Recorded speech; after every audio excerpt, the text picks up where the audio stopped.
گومل اور دریائے کرم کے درمیان واقع بلند و بالا پہاڑ اور چشموں سے مالا مال یہ علاقہ وزیرستان کہلاتا ہے۔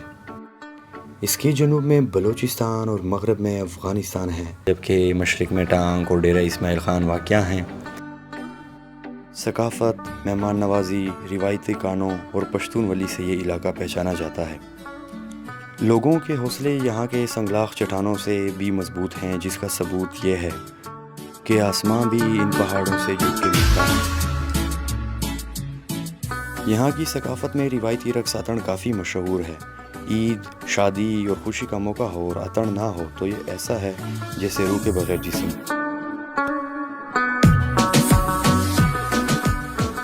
وزیرستانی عورتیں ایک خاص قسم کے لباس میں ملبوس ہوتی ہیں جسے گان خط کہا جاتا ہے۔ یہ لباس 40 گز کپڑے 92 تولے چاندی سے تیار کیا جاتا ہے۔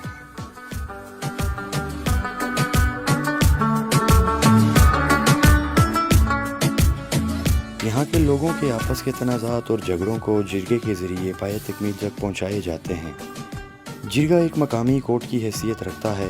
یہاں کے فیصلے بڑوں کی مشاورت اور دونوں فریقین کی رضامندی سے کیے جاتے ہیں۔ جرگہ انصاف کا سستا اور آسان ترین طریقہ ہے، جہاں معاملات کو روایتی عدالتوں کی طرح زیادہ دیر تک لٹکایا نہیں جاتا۔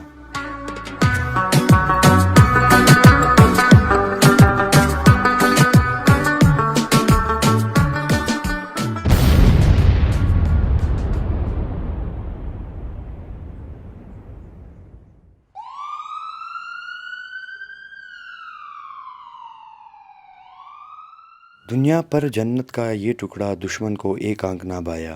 9/11 کے بعد وزیرستان کے حالات یکسر تبدیل ہو گئے۔ یہ جنت نظیر علاقہ جو کہ مہمان نوازی، ثقافت اور بہادر باشندوں سے پہچانا جاتا تھا، دہشت گردوں نے اس کو جہنم بنا دیا۔ جہاں چشمے بہتے تھے وہاں خون کی ندیاں بہا دی گئیں۔ آسمان پر سفید امن کے بادل سیاہ کالی گٹھوں میں تبدیل ہو گئے۔ ڈول کی تاپ پر اتان کرنے والے لوگوں کو اب صرف اور صرف ڈرون حملوں اور جیٹ طیاروں کی آواز سنائی دیتی تھی۔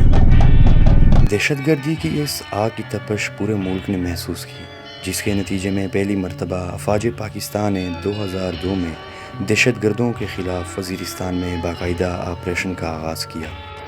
ملک کے وسیع تر مفاد اور امن کی خاطر افواج پاکستان اور طالبان کے درمیان کئی معاہدے ہوئے، مگر شاید امن یہاں کے لوگوں کے نصیب میں نہ تھا اور یہ معاہدے ٹوٹتے گئے۔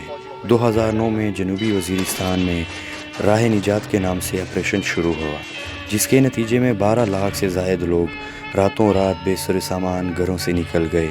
ان متاثرہ لوگوں کے پاس نہ کھانے کو کچھ تھا اور نہ سفر کرنے کے لیے گاڑی۔ بے یار و مددگار کھلے آسمان تلے یہ لوگ پیدل سفر کرنے پر مجبور تھے، جس کے نتیجے میں کہیں بچے، بڑے اور عورتیں راستے میں لقمہ اجل بن گئے۔ دہشت گردوں کے حملوں اور آپریشن میں ہزاروں کی تعداد میں عام وزیرستانی اپنی ماؤں، بہنوں، بچوں اور بھائیوں کو ہمیشہ کے لیے الوداع کہہ گئے۔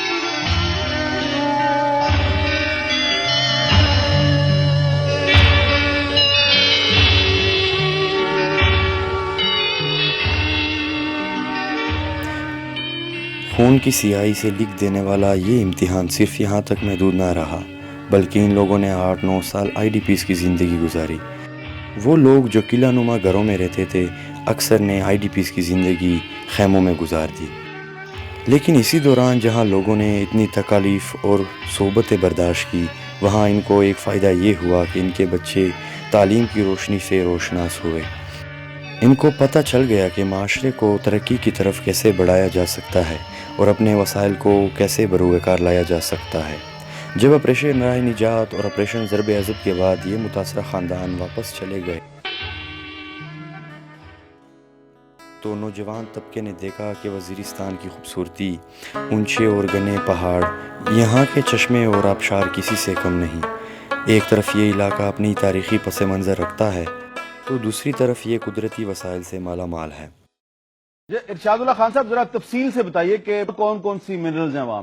وہاں کاپر ہے، گولڈ ہے، یورینیم ہے، سلور ہے، کرومور ہے، اور کیا کہتے ہیں ماربل بہت عمدہ ہے، اور گرینائٹ ہے، اور آئل اینڈ گیس کے بہت عمدہ ریزروز ہیں وہاں۔